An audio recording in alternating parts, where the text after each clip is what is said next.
NRIസിന് മനസ്സിലൊരു dream home ഉണ്ടാവും, പക്ഷെ അതിന്റെ ബഡ്ജറ്റ് എത്രയാവുന്നുള്ളതിനെ പറ്റി ഒരു ഐഡിയ അവർക്ക് ഉണ്ടാകില്ല. അപ്പം അതുകൊണ്ട് അവർക്ക് നെക്സ്റ്റ് സ്റ്റെപ്പ് എടുക്കാനായിട്ട് അത് തുടങ്ങാനുള്ള നെക്സ്റ്റ് സ്റ്റെപ്പ് എടുക്കാൻ ഇങ്ങനെ മടിച്ചിരിക്കുകയായിരിക്കും അവർ. വിഷനും ബഡ്ജറ്റും ബാലൻസ് ചെയ്യാൻ പറ്റാത്തതിൻ്റെ ഒരു പ്രശ്നമാണിത്. ഇത് പരിഹരിക്കാനുള്ള വഴികൾ ഞാൻ പറഞ്ഞത്. ഞാൻ ഈ പറയുന്ന സ്റ്റെപ്പുകൾ നിങ്ങൾ നോക്കുകയാണെന്നുണ്ടെങ്കിൽ ഏതൊരു NRIക്കും അവർ ആഗ്രഹിക്കുന്ന ബഡ്ജറ്റിൽ തന്നെ അവരുടെ വീട് പണി ഫിനിഷ് ആക്കാൻ പറ്റും. ഇതിൽ ആദ്യം വേണ്ടത് വിഷൻ പ്ലാൻ ആണ്. അതിൽ നിങ്ങളുടെ lifestyle, family needs, future plans, ഈ 3 കാര്യങ്ങൾ സെറ്റ് ചെയ്തിട്ട് വേണം വിഷൻ പ്ലാൻ ഉണ്ടാക്കാനായിട്ട്. ഇതിൽ ആദ്യം തന്നെ ലൈഫ് സ്റ്റൈലാണ്. ലൈഫ് സ്റ്റൈലിൽ നിങ്ങൾ ജീവിക്കുന്ന രീതി എങ്ങനെയാണ്? ഒരു പ്രീമിയം രീതിയിലാണോ ജീവിക്കുന്നതെങ്കിൽ നമുക്ക് ആ രീതിയിലായിരിക്കണം ആ പ്ലാൻ ബിൽഡ് ചെയ്യേണ്ടത്. അപ്പോൾ ലിവിങ് റൂം, കിച്ചൺ, ആ കോമൺ ഏരിയകളൊക്കെ ഒരു പ്രീമിയം അല്ലെങ്കിൽ ഒരു ലക്ഷറി ഫീൽ കിട്ടുന്ന രീതിയിലായിരിക്കണം ചെയ്യാനായിട്ട്. അടുത്തത് ഫാമിലി നീഡ്സ് ആണ്. അതിനൊരു എക്സാമ്പിൾ പറയാന്നുണ്ടെങ്കിൽ വീട്ടിൽ വയസ്സായ ഒരാളുണ്ട്, അപ്പോൾ മുകളിലൊക്കെ കയറി അവർക്ക് കാണാനൊക്കെ ആയിട്ട് ലിഫ്റ്റ് വെക്കാം. അതുപോലെ തന്നെ പഠിക്കുന്ന കുട്ടികളുണ്ടെങ്കിൽ സ്റ്റഡി ഏരിയ സെറ്റ് ചെയ്യാം. അതുപോലെ തന്നെ മുകളിൽ പാഷ്യ കാര്യങ്ങൾ. അപ്പോൾ ആ ഒരു ഫാമിലിയുടെ അവിടെ താമസിക്കുന്ന ഒരു ബേസിക് നീഡ്സ് എന്തൊക്കെയാണോ അതൊക്കെ മീറ്റ് ചെയ്യുന്ന രീതിയിൽ പ്ലാൻ ചെയ്യുന്നതാണ്. ഫാമിലി നീഡ്സ് ഡിസ്കസ് ചെയ്യുമ്പോൾ അത് ഫാമിലിയോട് കൂടി ചോദിച്ചിട്ട് വേണം ഈ കാര്യങ്ങൾ തയ്യാറാനൊക്കെ. അത് ഓരോരുത്തർക്കും ഓരോ സ്പെഷ്യൽ സ്പേസുകൾ ഇപ്പോഴത്തെ കാലത്ത് വീടുകളിലുണ്ട്. ചിലത് ബേവിൻ്റെ ആയിരിക്കും, ചിലർക്ക് പാഷ്യ ആയിരിക്കും, ചിലർക്കൊരു കോമൺ ഏരിയകളായിരിക്കും.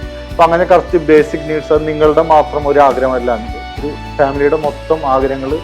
ഇപ്പോൾ ചിലപ്പോൾ അനിയൻ്റെ കൂടെ താമസിക്കുന്ന പേരൻസ് 2 വർഷം കഴിഞ്ഞാൽ നമ്മുടെ വീട്ടിലേക്ക് വരുന്നുണ്ട്. അപ്പോൾ അവർക്കൊരു സ്പെഷ്യൽ റൂമുകൾ നമ്മൾ കരുതണം.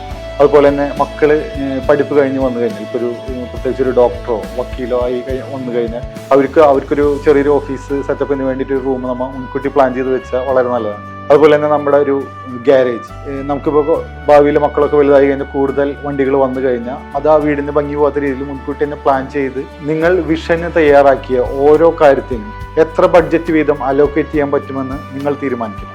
അങ്ങനെയാവുമ്പോൾ നമുക്ക് മസ്റ്റ് ടു ഹാവും നൈസ് ടു ഹാവും കിട്ടും. ഉദാഹരണത്തിന് ലിവിങ് റൂമിൽ ലൈറ്റ് വേണം.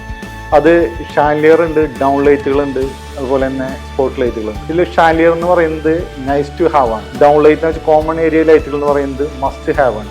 ഇതിൽ ഏത് വേണം, ഏതിനൊക്കെ എത്ര രൂപ നമുക്ക് സ്പെൻഡ് ചെയ്യാൻ പറ്റുമെന്ന് മുൻകൂട്ടി പ്ലാൻ ചെയ്യണം. വിഷൻ പ്ലാനിങ്ങും ബഡ്ജറ്റ് മാപ്പിംഗ് കഴിഞ്ഞാൽ പിന്നെ നിങ്ങൾ മാനേജ് ചെയ്യേണ്ടത് കോസ്റ്റ് മാനേജ്മെന്റ്. നമ്മൾ ഉദ്ദേശിച്ച ബഡ്ജറ്റിൽ തന്നെ എല്ലാ കാര്യങ്ങളും നടക്കുന്നുണ്ടെന്ന് ഉറപ്പുവരുത്തുക.